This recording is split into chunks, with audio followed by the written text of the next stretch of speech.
श्री दुर्गा सप्तशती द्वितीय अध्याय। देवताओं के तेज से देवी का प्रादुर्भाव और महिषासुर की सेना का वध। विनियोग। ओम मध्यम चरित्रस्य विष्णुरऋषि महालक्ष्मीर्देवता उशनिक छन्दः शाकम्भरी शक्ति दुर्गा बीजं वायुस्तत्वं यजुर्वेदः स्वरूपं श्री महालक्ष्मी प्रीत्यर्थं मध्यम चरित्र जपे विनियोगः। ओम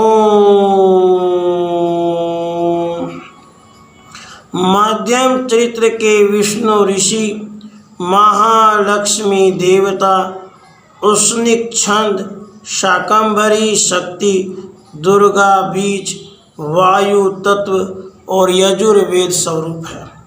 श्री महालक्ष्मी की प्रसन्नता के लिए मध्यम चरित्र के पाठ में इसका विनियोग है। ध्यानम। मैं कमल के आसन पर बैठी हुई प्रसन्न मुख वाली महिषासुर मर्दिनी भगवती महालक्ष्मी जी का भजन करता हूँ, जो अपने हाथों में अक्षमाला, फरसा, गदा, बाण, वज्र, पद्म, धनुष, कुंडिका, दंड, शक्ति, खड्ग, ढाल, शंख, घंटा, मधुपात्र, शूल, पाश और चक्र धारण करती हैं। ऋषि कहते हैं, पूर्व काल में देवताओं और असुरों में पूरे 100 वर्षों तक घोर संग्राम हुआ था। उसमें असुरों का स्वामी महिषासुर था और देवताओं के नायक इंद्र थे। उस युद्ध में देवताओं की सेना महाबली असुरों से परास्त हो गई। संपूर्ण देवताओं को जीतकर महिषासुर इंद्र बन बैठा। तब पराजित देवता प्रजापति ब्रह्मा जी को आगे करके उस स्थान पर गए जहां भगवान शंकर और विष्णु विराजमान थे। देवताओं ने महिषासुर के पराक्रम तथा अपनी पराजय का यथावत वृत्तांत उन दोनों देवेश्वरों से विस्तार पूर्वक कह सुनाया। वे बोले, भगवान, महिषासुर सूर्य, इंद्र, अग्नि, वायु, चंद्रमा, यम, वरुण तथा अन्य देवताओं के भी अधिकार छीनकर स्वयं ही सबका अधिष्ठाता बना बैठा है। उस दुरात्मा महिष ने समस्त देवताओं को स्वर्ग से निकाल दिया है। अब वे मनुष्यों की भांति पृथ्वी पर विचरते हैं। दैत्यों की यह सारी करतूत हमने आप लोगों से कह सुनाई। अब हम आपकी ही शरण में आए हैं, उसके वध का कोई उपाय सोचिए। इस प्रकार देवताओं के वचन सुनकर भगवान विष्णु और शिव ने दैत्यों पर बड़ा क्रोध किया। उनकी भौहें तन गई और मुंह टेढ़ा हो गया। तब अत्यंत कोप में भरे हुए चक्रपाणी श्री विष्णु जी के मुख से एक महान तेज प्रकट हुआ। इसी प्रकार ब्रह्मा, शंकर तथा इंद्र आदि अन्य देवताओं के शरीर से भी बड़ा भारी तेज निकला। वह सब मिलकर एक हो गया। महान तेज का वह पुंज जाज्वल्यमान पर्वत सा जान पड़ा। देवताओं ने देखा, वहाँ उसकी ज्वालाएं संपूर्ण दिशाओं में व्याप्त हो रही थी। संपूर्ण देवताओं के शरीर से प्रकट हुए उस तेज की कहीं तुलना नहीं थी। एकत्रित होने पर वह एक नारी के रूप में परिणत हो गया और उसके प्रकाश से तीनों लोकों में व्याप्त जान पड़ा। भगवान शंकर का जो तेज था, उससे उस देवी का मुख प्रकट हुआ। यमराज के तेज से उसके शरीर में बाल निकल आए। श्री विष्णु भगवान के तेज से उसकी भुजाएं उत्पन्न हुई। चंद्रमा के तेज से दोनों स्तनों का और इंद्र के तेज से मध्य भाग कटी प्रदेश का प्रादुर्भाव हुआ। वरुण के तेज से जंघा और पिंडली तथा पृथ्वी के तेज से नितंब भाग प्रकट हुआ। ब्रह्मा के तेज से दोनों चरण और सूर्य के तेज से उसकी अंगुलियां हुई। वसुओं के तेज से हाथों की अंगुलियां और कुबेर के तेज से नासिका प्रकट हुई। उस देवी के दांत प्रजापति के तेज और तीनों नेत्र अग्नि के तेज से प्रकट हुए थे।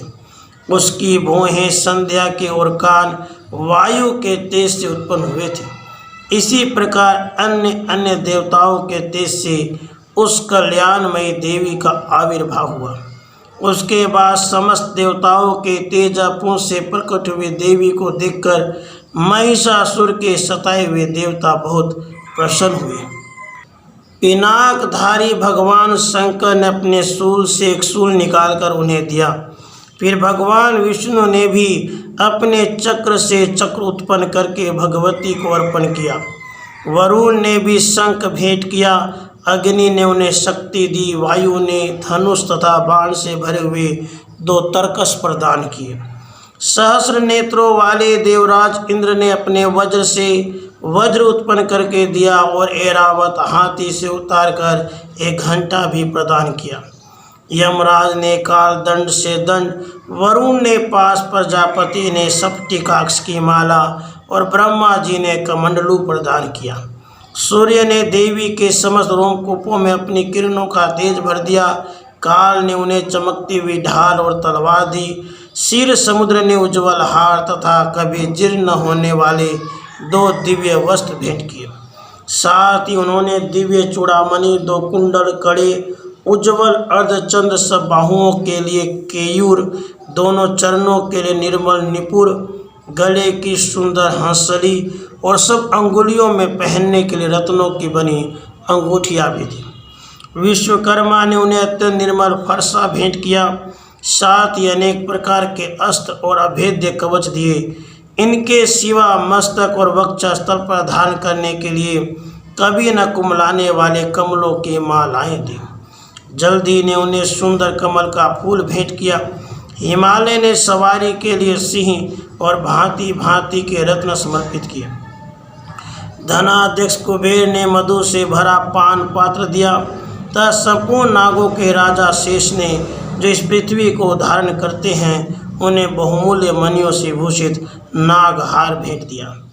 इसी प्रकार अन्य देवताओं ने भी आभूषण और अस्त्र शस्त्र देकर देवी का सम्मान किया।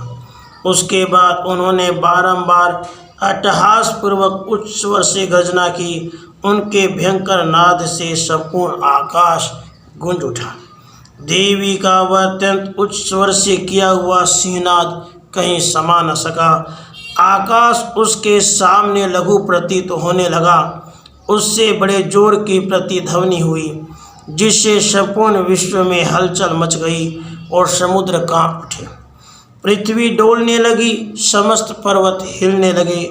उस समय देवताओं ने अत्यंत प्रसन्नता के साथ सिंहवाहिनी भवानी से कहा, देवी तुम्हारी जय हो। साथ ही महर्षियों ने भक्ति भाव से विनम्र होकर उनका स्तवन किया। संपूर्ण त्रिलोकी को शोभग्रस्त देख दैत्यगण अपनी समस्त सेना को कवच आदि से सुसज्जित कर हाथों में हथियार ले सहसा उठकर खड़े हो गए। उस समय महिषासुर ने बड़े क्रोध में आकर कहा, आह, यह क्या हो रहा है। फिर वह संपूर्ण असुरों से घिरकर उस सिंहनाद की ओर लक्ष्य करके दौड़ा और आगे पहुंचकर उसने देवी को देखा, जो अपनी प्रभा से तीनों लोकों को प्रकाशित कर रही थी। उनके चरणों के भार से पृथ्वी दबी जा रही थी। माथे के मुकुट से आकाश में रेखा से खींच रही थी तथा वे अपने धनुष की टंकार से 7 पातालों को शुद्ध किए देती थी। देवी अपनी हजारों भुजाओं से संपूर्ण दिशाओं को आच्छादित करके खड़ी थी।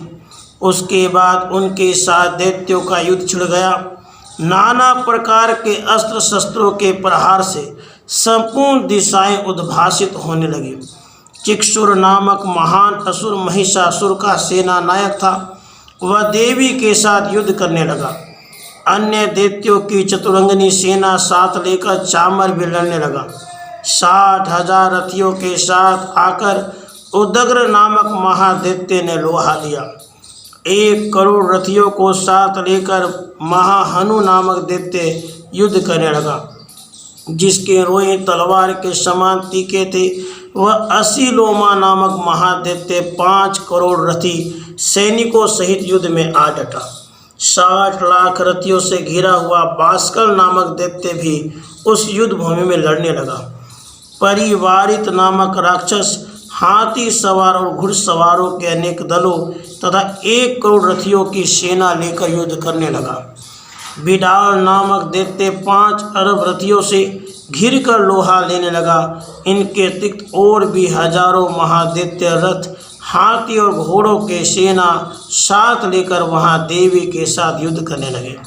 स्वयं महिषासुर उस रणभूमि में कोटि कोटि सहस्र रथ, हाथी और घोड़ों की सेना से घिरा हुआ खड़ा था। वे दैत्य देवी के साथ तोमर, भिंदीपाल, शक्ति, मुसल, खड्ग, परशु और पटिस आदि अस्त्र शस्त्रों का प्रहार करते हुए युद्ध कर रहे थे। कुछ दैत्यों ने उन पर शक्ति का प्रहार किया, कुछ लोगों ने बाँस फेंके तथा कुछ दूसरे दैत्यों ने खड्ग प्रहार करके देवी को मार डालने का उद्योग किया। देवी ने भी क्रोध में भरकर खेल खेल में ही अपने अस्त्र शस्त्रों की वर्षा करके दैत्यों के वे समस्त अस्त्र शस्त्र काट डाले। उनके मुख पर परिश्रम या थकावट का रंच मात्र भी चिन्ह नहीं था। देवता और ऋषि उनकी स्तुति करते थे और वे भगवती परमेश्वरी दैत्यों के शरीरों पर अस्त्र शस्त्रों की वर्षा करती रही। देवी का वाहन सिंह भी क्रोध में भरकर गर्दन के बालों को हिलाता हुआ असुरों की सेना में इस प्रकार विचरने लगा, मानो वनों में दावा नल फैल रहा हो। रणभूमि में दैत्यों के साथ युद्ध करती हुई अंबिका देवी ने जितने निःश्वास छोड़े, वे सभी तत्काल सैकड़ों हजारों गणों के रूप में प्रकट हो गए। परशु, भिंदीपाल, खड्ग तथा पटिस आदि अस्त्रों द्वारा असुरों का सामना करने लगे। देवी की शक्ति से बढ़े हुए वे गण असुरों का नाश करते हुए नगाड़ा और शंख आदि बाजे बजाने लगे। उस संग्राम महोत्सव में कितने ही गण मृदंग बजा रहे थे। उसके बाद देवी ने त्रिशूल से, गदा से, शक्ति की वर्षा से, खड्ग आदि से सैकड़ों महादैत्यों का संहार कर डाला। कितने को घंटे के भयंकर नाद से मूर्छित करके मार गिराया। बहुतेरे दैत्यों को पास से बांधकर धरती पर घसीटा। कितने ही दैत्य उनकी तीखी तलवार की मार से 2-2 टुकड़े हो गए। कितने ही गदा की चोट से घायल हो धरती पर सो गए। कितने ही मूसल की मार से अत्यंत आह होकर रक्त बमन करने लगे। कुछ दैत्य शूल से छाती फट जाने का पृथ्वी पर ढेर हो गए। उस रणांगन में बाण समूहों की वृष्टि से कितने ही असुरों की कमर टूट गई। बाज की तरह झपटने वाले देव पीड़क दैत्यगण अपने प्राणों से हाथ धोने लगे। किन्हीं की बाहें छिन भिन हो गई, कितनों की गर्दनें कट गई। कितने ही दैत्यों के मस्तक कट कट कर गिरने लगे। कुछ लोगों के शरीर मध्य भाग में ही विदीर्ण हो गए। कितने ही महादैत्य जांघें कट जाने से पृथ्वी पर गिर पड़े। कितनों के ही देवी ने एक बाह, एक पैर और एक नेत्र वाले करके 2 टुकड़ों में चीर डाला। कितने ही दैत्य मस्तक कट जाने पर भी गिरकर फिर उड़ जाते और केवल धड़ के ही रूप में अच्छे अच्छे हथियार हाथ में ले देवी के साथ युद्ध करने लगते थे। दूसरे कबंध युद्ध के बाजों की लय पर नाचते थे। कितने ही बिना सिर के धड़ हाथों में खड्ग शक्ति और ऋषि के लिए दौड़ते थे तथा दूसरे दूसरे महादैत्य ठहरो ठहरो यह कहते हुए देवी को युद्ध के लिए ललकारते थे। जब वह घोर संग्राम हुआ था, वहाँ की धरती देवी के गिराए हुए रथ, हाथी, घोड़े और असुरों की लाशों से ऐसी पट गई कि वहाँ चलना फिरना असंभव हो गया। दैत्यों की सेना में हाथी, घोड़े और असुरों की शरीरों से इतनी अधिक मात्रा में रक्तपात हुआ था कि थोड़े ही देर में वहाँ खून की बड़ी बड़ी नदियाँ बहने लगीं। जगदम्बा जी ने असुरों की विशाल सेना को क्षण भर में नष्ट कर दिया। ठीक उसी तरह जैसे तीर और काट के भारी ढेर को आग कुछ ही क्षणों में भस्म कर देती है। और वह सिंह भी गर्दन के बालों को हिला हिलाकर जोर जोर से गर्जना करता हुआ दैत्यों के शरीरों से मानो उनके प्राण चुने लेता था। वहाँ देवी के गणों ने भी उन महादैत्यों के साथ ऐसा युद्ध किया जिससे आकाश में खड़े हुए देवतागण उन पर बहुत संतुष्ट हुए और फूल बरसाने लगे। इस प्रकार श्री मार्कंडेय पुराण में सावर्णिक मनवंतर की कथा के अंतर्गत देवी महात्म्य में महिषासुर की सेना का वध नामक दूसरा अध्याय पूरा हुआ।